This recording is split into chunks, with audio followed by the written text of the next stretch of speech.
Explain करने जा रहे हैं वो एक गरीब मजदूरी करने वाले लड़के की है जिसका सपना है कि वो एक दिन इटली जाकर बहुत बड़ा सिंगर बने और खूब पैसे कमाए। लेकिन उसके और उसके सपने के बीच में एक चीज बरसों से खड़ी है और वो है गरीबी। सेडो और उसका भाई मूसा दोनों ही वेस्ट अफ्रीका के छोटे से कस्बे में रहते हैं। दोनों कड़ी मेहनत करते हैं और दिन रात मजदूरी करके फाइनली उतने पैसे जुटा लेते हैं कि वो उन पैसों से यूरोप जा सके। पर जब इस बारे में सेडो की माँ को पता चलता है तो वो उस पर बहुत गुस्सा करती है, क्योंकि उनके गांव से बहुत लोग ने इस सपने को देखा है और उन्हें सिर्फ मौत ही नसीब हुई है और इसीलिए वो इस जिद को छोड़ दे। लेकिन सेडो कहता है कि वो वहां जाकर रहेगा ताकि हम एक अच्छी जिंदगी जी सके। लेकिन फिर भी उसकी माँ साफ इनकार कर देती है, क्योंकि इन दोनों के अलावा उनका कोई भी सहारा नहीं है। पर दोस्तों, वो कहते हैं ना कि कच्ची उम्र के घाव के निशान आपको पक्के जख्म दे जाते हैं। ऐसे ही इनका सपना इनके पीछे छोड़ने का नाम ही नहीं ले रहा था। अब दोनों अपने कामों में लग जाते हैं और रात होने पर खुद के लिखे गानों को गाकर दोस्तों के साथ मस्ती करते हैं। पर एक दिन मूसा कहता है कि उन्हें अब उस इंसान के पास जाना चाहिए, पर सेडो अभी भी माँ के बारे में सोच रहा था। पर आखिर वो मान जाता और फिर वो लोग उस बंदे के पास जाते हैं जो गैर कानूनी तरीके से लोगों को यूरोप भेजता है। लेकिन वो इंसान दिल का बहुत अच्छा होता है, इसीलिए वो इन दोनों से कहता है कि तुम्हें यहीं रहना चाहिए। जैसी जिंदगी हम टीवी और वीडियोस में देखने को मिलती है वैसी असल में वहाँ पर नहीं है। वहाँ भी गरीबी है, लोगों को हर दिन जीने में तकलीफ होती है। इतनी महंगाई में तुम्हें वहाँ नहीं जाना चाहिए। तुम्हें पता भी है कितने लोगों ने खुद की जान दे दी इसी चक्कर में। उसकी बात सेडो को समझ आ जाती, इसीलिए वो वापस आकर मना कर देता है और कहता है कि वो अब नहीं जाने वाला। लेकिन मूसा तो जिद पर अड़ जाता है। वो कैसे भी करके वहाँ जाना ही था। उसे कैसे भी करके वहाँ जाना ही था, खुद का सपना पूरा करने के लिए, जिसके चक्कर में सेडो भी मान जाता और फिर दोनों एक बाबा के पास जाते हैं सलाह लेने के लिए, क्या उन्हें वहाँ जाना चाहिए या फिर नहीं। बाबा तुरंत ही कह देते हैं कि तुम्हारी किस्मत बदलने वाली है, इस मौके को हाथ से मत जाने दो। अब दोनों ही बेहद खुश होते हैं और वहाँ से सीधा अपने पूर्वजों की कब्र पर जाते हैं, उनसे आशीर्वाद लेते हैं ताकि वो सही सलामत वहाँ जा सके। फिर वो उस बस में बैठकर निकल जाते हैं अपने सपनों को पाने के लिए। लेकिन उन्होंने एक गलती कर दी, अपनी माँ को इस बारे में नहीं बताया। वो अकेली बेचारी कहाँ कहाँ भटकेगी, कम से कम एक को तो उनके पास रुक जाना चाहिए था। खैर, अब ये दोनों बस में बैठकर एक माली नाम के स्टॉप पर रुकते, जहाँ उन्हें एक दूसरा इंसान मिलता है जो कि नकली पासपोर्ट बनाता है, वो भी $100 में। वो उनसे $100 ले लेता है और नकली पासपोर्ट बना कर दे देता है। दोनों को एक नया नाम और एक आइडेंटिटी मिल जाती है। अब जाते हुए वो उनसे एक चीज ध्यान में रखने को बोलता है कि बॉर्डर पर जो कुछ भी तुमसे पूछा जाए तुम बस उसी का जवाब देना, कुछ भी ज्यादा नहीं बोलना। दोनों ही 2 दिन की यात्रा करके पहुंचते हैं नाइजीरिया के बॉर्डर पर, जहां उनकी तलाशी ली जाती है, जिसमें मूसा जरूरत से ज्यादा बातें करने लगता है, जिससे कि उन ऑफिसर को उस पर शक हो जाता है। पर वो उन्हें कुछ कहता नहीं है, लेकिन हाँ, वो उनसे $50 की रिश्वत लेता है, वरना वो उन्हें जेल में बंद कर देगा। अब सेडो उसे पैसे दे देता है और दोनों अपने पहले पड़ाव को पार कर देते हैं। अब यहाँ से उन्हें किसी ऐसे बंदे की तलाश थी जो उन्हें गाइड करे और सीधा इटली पहुंचा दे। ये चीजें वहाँ पर बहुत ही आम थी, इसीलिए हर कोई ये धंधा करता था। कुछ उसमें सही भी होते थे और कुछ फ्रॉड भी। अब एक ऐसी इंसान इन्हें मिलता है जो उन्हें बताता है कि वो दोनों को $1200 लेगा और उन्हें सही सलामत इटली पहुंचा देगा। सही सलामत। देखते हैं। अब सेडो बहुत ही खुश होता है और फौरन हाँ कर देता है। फिर वो उन्हें अपने शेल्टर होम लेकर जाता है, जहाँ पर इनकी तरह और भी कई लोग थे जिन्हें एक बेहतर जिंदगी की तलाश थी और उसी के लिए वो खुद की जिंदगी को दांव पर लगा रहे। रात में उसी शेल्टर में रह रहे एक बंदा उन सभी को सफर के बारे में कुछ जानकारी देता है कि कल जो इस रेगिस्तान का सफर करने वाले हैं वो असल में बहुत ही ज्यादा खतरनाक होने वाला है, क्योंकि वहाँ पर उनका सामना कुछ माफिया से होगा जो उनके पैसे, उनका सामान सब कुछ छीन लेंगे। इसीलिए तुम्हें अपने पैसों को अपने पीछे छुपाना होगा। ये सुनकर वो दोनों भाई हंसने लगते हैं कि ये कैसा आइडिया है, और सभी बहुत लोग सीरियस थे, इसीलिए उन्हें भी वो बात माननी पड़ती है। अब उस इंसान की बातों से आप अंदाजा लगा सकते कि ये सफर किस कदर खतरनाक होने वाला है। अब अगली सुबह सभी जाने के लिए तैयार हो जाते हैं। उन्हें जहाँ जहाँ जगह मिल रही थी वहाँ पर अपने पैसों को छुपाना था। मूसा अपने पीछे पैसे डालने की कोशिश करता है, जिसे दूर खड़ा सेडो देखकर हंस रहा होता है और उसका मजाक बनाता है। अब इनका सफर शुरू और बीच में पड़ता है ना खत्म होने वाला सहारा डेजर्ट।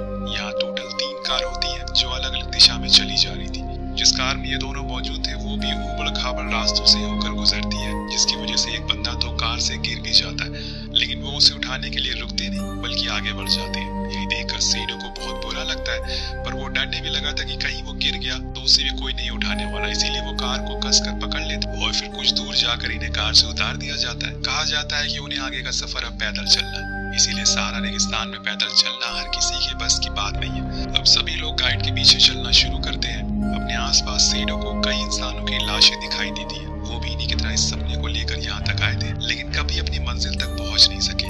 सभी आगे बढ़ रहे थे, लेकिन इसी दौरान एक बूढ़ी लेडी को चलने में काफी दिक्कत होती है, इसीलिए वो रेंग रेंग कर चलना शुरू कर देती है। किसी को भी रत्ती भर फर्क नहीं पड़ रहा था, सबको बस जल्दी है वहां पहुंचने की किसी भी हाल में। पर सेडो से ये देखा नहीं जाता।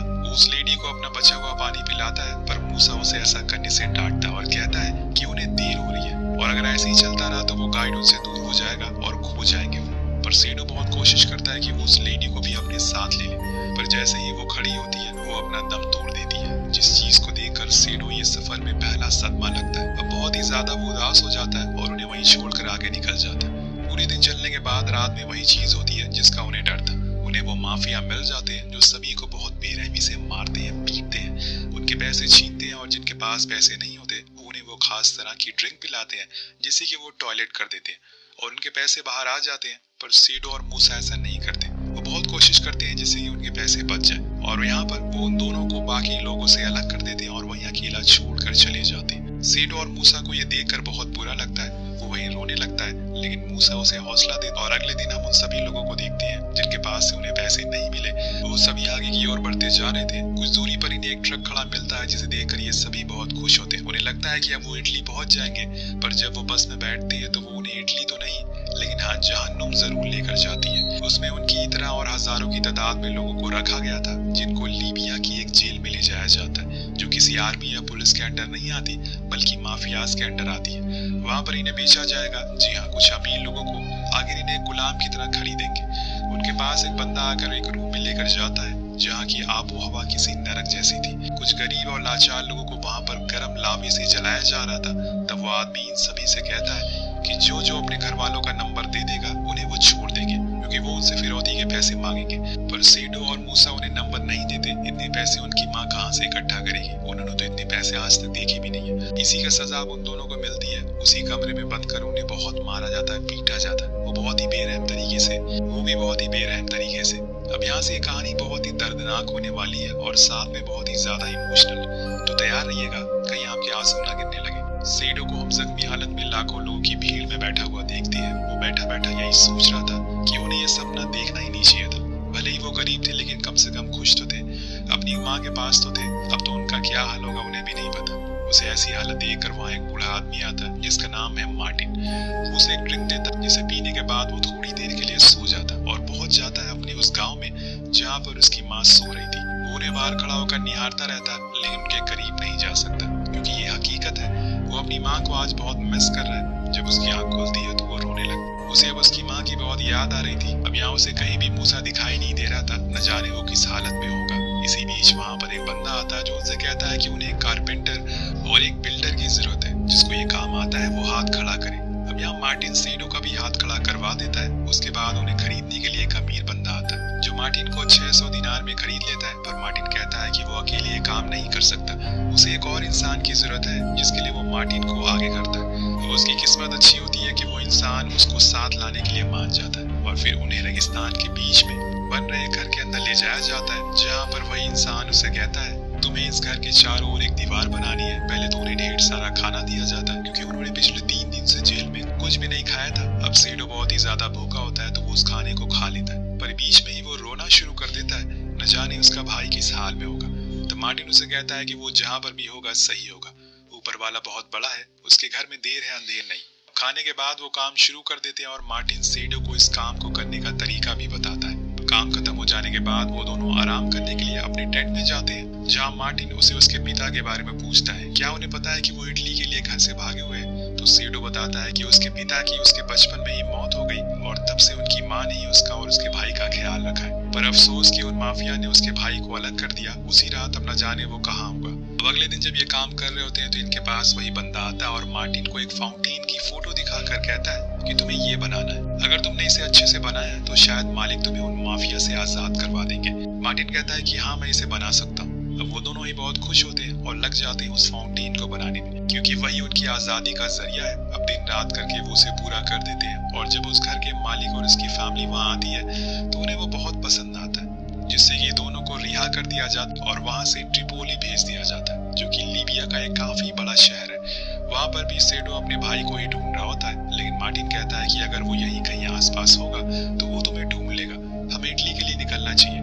यहाँ से हमारी मंजिल बहुत करीब है, पर सेडो ऐसे अकेले नहीं जा सकता और उसकी इस जिद के आगे मार्टिन भी हार जाता है और कहता है कि उसका वो वहाँ पर इंतजार करेगा। उसके जाने के बाद सेडो हर जगह अपने भाई को ढूंढना शुरू करता है, लेकिन वो कहीं भी दिखाई नहीं देता, जिससे कि वो वहीं पर काम करना शुरू कर देता है और अपने रोजमर्रा की जिंदगी जीने लगता है। लेकिन दोस्तों, जैसे कि मैंने कहा था कि ऊपर वाले के घर में देर है अंधेर नहीं है, एक लड़का उसके पास भागते हुए आता है और बताता है कि एक ट्रक आई है जिसमें काफी मजदूर है, शायद उसमें तुम्हारा भाई हो। अब सेडो भागते हुए वहां जाता है और उसे हर जगह ढूंढना शुरू कर देता है। तब उसे वहां एक लड़का सोया हुआ मिलता है। वो उसके करीब जाता है तो वो कोई और नहीं बल्कि मूसा था, जिसकी हालत बहुत ही ज्यादा खराब थी। उसे गले से लगा लेता है और कहता है कि चलो हम यहाँ से इटली चलते हैं। लेकिन मूसा उसे अपना पैर दिखाते हुए कहता है कि ये अब मुमकिन नहीं है, क्योंकि मैं चल नहीं सकता। मेरे पैर में उस दिन भागने की वजह से गोली लग गई और हमें अब अपने घर वापस जाना चाहिए। लेकिन सेडो उसके सामने बड़ी ही जोशीले अंदाज में कहता है कि हमारी कामयाबी वहां दूर खड़ा हमारा इंतजार कर रही है। तुम कह रहे हो हमें उसे जाने देना चाहिए, इटली अब हमसे ज्यादा दूर नहीं है। मेरे भाई हौसला रखो, चलो। उसके जोश को देखकर मूसा भी हिम्मत बांध लेता है और मान जाता है। वो दोनों एक दूसरे को गले लगा लेते हैं और रोने लगते हैं, लेकिन अभी उसे सबसे पहले इलाज की जरूरत है। इसीलिए सेडो उसे अपने दोस्त आलम को दिखाता है, जो पेशे से एक डॉक्टर था। वो उसकी गोली को निकाल देता है और उसे कुछ दवाइयां लाने को कहता है, जिसके लिए सेडो समीर के पास जाता है, जो कि एक बार्बर था। पर वो गैर कानूनी तरीके से दवाइयां भेजा करता था। असल में वहाँ पर ब्लैक लोगों को किसी भी तरह से मदद नहीं की जाती थी, ना ही उन्हें हॉस्पिटल में एडमिट किया जाता था, ना ही उनकी दवाइयां दी जाती थी। पर समीर दिल का अच्छा होता है, इसीलिए वो उसे दे देता है, जिसे लाकर सेडो अपने भाई को खिलाता है और फिर उसको नहलाता भी है, पूरी उसकी सफाई करता है। अब दोनों ही बहुत खुश थे, शायद वो अपनी मंजिल से काफी करीब है। उन्होंने जो कुछ भी इस सफर में झेला है वो उनकी जिंदगी की किताब में पहले पन्ने में हमेशा दर्ज रहेगा, अगर वो एक कामयाब इंसान बन गए तो। पर एक दिन सेडो को झटका लगता है। उसका दोस्त अलॉय से बताता है कि उसके भाई को अब हॉस्पिटल में ले जाना होगा, उसे सर्जरी की जरूरत है क्योंकि अब उसका इन्फेक्शन बढ़ता जा रहा है। लेकिन यहाँ पर कोई भी ब्लैक लोगों को हॉस्पिटल में एंट्री नहीं दी जाती है, तो तुम्हें आने वाले 10 दिन के अंदर कैसे भी करके इटली पहुंचना ही होगा, वरना तुम्हारे भाई की जान जा सकती है अगर उसका इलाज नहीं हुआ। अब अगले दिन वो एक जानम नाम के आदमी के पास पहुंचते हैं, जो उसे इटली जाने में मदद कर सकता है, पर वो उसके लिए बहुत ज्यादा पैसे मांग रहा था, जो कि सेडो के पास नहीं होते। और ये सुनकर सेडो उदास हो जाता है। वो उसे भीख मांगता है और कहता है कि उसका भाई मरने वाला है, प्लीज कैसे भी करके उसे अपने साथ ले जा। तब जानम कहता है कि ठीक है, लेकिन फिर तुम्हें शिप का कैप्टन बनकर जाना होगा। वो तुरंत ही मान जाता है, पर वो करेगा कैसे, उसे शिप तो चलाने तक नहीं आती। अब घर जाने पर वो मूसा से सब कुछ बताता है और कहता है कि अब वो जल्दी इटली जाने वाले हैं। तो वो पूछता है कि तुम्हारे पास पैसे कहाँ से आए। तो सेडो बताता है कि वो शिप को खुद चला कर ले जाएंगे। उस समय तो वो काफी खुश होता है, लेकिन जब रात होती है तो उसे डर सताने लगता है, क्योंकि उसके साथ और भी कई लोग थे और उन सभी की जान की जिम्मेदारी उसके ऊपर थी। वो कैसे करेगा। अब अगले दिन जाने से पहले जानम उसे शिप के बारे में सब कुछ जानकारी बताता है कि उसे कंपास को जीरो से हटाने नहीं देना है, बस स्टीयरिंग संभालनी है। उसे वो एक फोन भी देता है और कहता है कि अगर कुछ भी दिक्कत हुई तो वो उसे कॉल करे। जिसके बाद वो लोग निकल जाते हैं। अब रात के अंधेरे में वो लीबिया को क्रॉस कर जाते हैं और अभी तक शिप मूसा ही चला रहा था। कुछ देर के बाद सेडो को कुछ लाइट दिखती है, जिसे वो मूसा को भी दिखाता है और कहता है कि लगता है हम लोग पहुंच गए। पर पास जाने पर उन्हें पता चलता है कि वो असल में एक ऑयल रिफाइनरी है और इस समय वो लोग मेडिटेरियन सी के बीच में है, जो बहुत ही ज्यादा बड़ा है। अभी उन्हें लगभग 1000 किलोमीटर का और सफर तय करना है, जिसे पूरा करने में 4 दिन लग जाएंगे। इसी बीच सेडो को पता चलता है कि शिप पर एक प्रेग्नेंट लेडी है जिसको लेबर पेन हो रहा है और वो फौरन उसके पास जाता है और उसकी ऐसी हालत देखकर वो कैबिन में आकर जानम के दिए फोन से कोस्ट गार्ड को कॉल लगाकर बताता है कि वो लोग शिप से इटली जा रहे हैं, पर उनकी बोट में एक इमरजेंसी आ गई है। एक प्रेग्नेंट लेडी है जो मुसीबत में है, प्लीज हमारी मदद करिए, किसी को यहाँ पर जल्दी भेजिए। वो मदद के लिए मान जाते हैं और थोड़ा इंतजार करने को कहते हैं, पर रात हो जाती है और कोई भी नहीं आता। तब सेडो को लगता है कि शायद वो लेडी मर जाएगी। अब अगले दिन सब लोग आकर उसे बताते हैं कि कुछ लोग जो इंजन रूम में फंसे हुए हैं, वो उन्हें वहां से बाहर निकालना होगा। वो फौरन नीचे जाता है और उन सभी को बाहर निकालता है, उन्हें पानी देता है पीने को, क्योंकि वो कई दिनों से ऐसे ही थे। इतने में वो लेडी अपने बच्चे को जन्म दे देती है, जिसके बाद न जाने क्यों, लेकिन वो शिप पर एक हड़कंप मच जाती है। सभी लोग इधर से उधर हिलना डुलना शुरू कर देते हैं। सेडो उन्हें शांत रहने को कहता है, क्योंकि ऐसे में वो शिप पलट भी सकती है। उन्हें एकजुट रहना और भगवान से दुआएं करनी है, वो बस सही सलामत इटली पहुंच जाए। अब 2 दिन और बीत जाते हैं और ये लोग तब से चलते ही जा रहे हैं जैसे जानम ने बताया था। तब सेम उसी तरह से सेडो ने शिप को चलाया था, जिसकी वजह से आज महीनों के दर्द और पीड़ा को झेलकर मीलों तक पैदल चलकर अपनी भूख प्यास को मिटाकर ये लोग फाइनली इटली के कोस्ट को क्रॉस कर देते और सिसिलिया पहुंच जाते हैं, जो कि लीबिया से सबसे करीब पड़ता है। और और सेडो उस हेलीकॉप्टर को देखकर रोने लगता है। उसे यकीन ही नहीं हो रहा था कि उसने ये कर दिखाया। उसने इतने लोगों को मंजिल पार करा दिया। ये इटली के अंदर आ जाते हैं और सेडो ने आखिर इस चीज को सही साबित कर दिखाया कि मंजिल उन्हीं को मिलती है जिनके सपनों में जान होती है। पंखों से कुछ नहीं होता, हौसलों में उड़ान होती है। अब परिश्रम के बाद आखिर वो लोग कोस्ट गार्ड वाले भी आ जाते हैं, जिन्हें देखकर सेडो रोने लगता है और उन्हीं की ओर चिल्लाते हुए कहता है कि मैं शिप का कैप्टन हूँ, मैंने कर दिखाया। इसके बाद हमें ये नहीं बताया जाता कि इन लोगों के साथ क्या होता है, क्योंकि है तो ये एक इमिग्रेंट, और दूसरे देशों में इमिग्रेंट्स के साथ क्या होता है वो तो आप जानते ही होंगे। अब आपको क्या लगता है, क्या सेडो बड़ा आदमी बन जाएगा या फिर उन्हें वापस भेज दिया जाएगा वेस्ट अफ्रीका? इसी सवाल के साथ इस कहानी का यहीं पर अंत हो जाता है।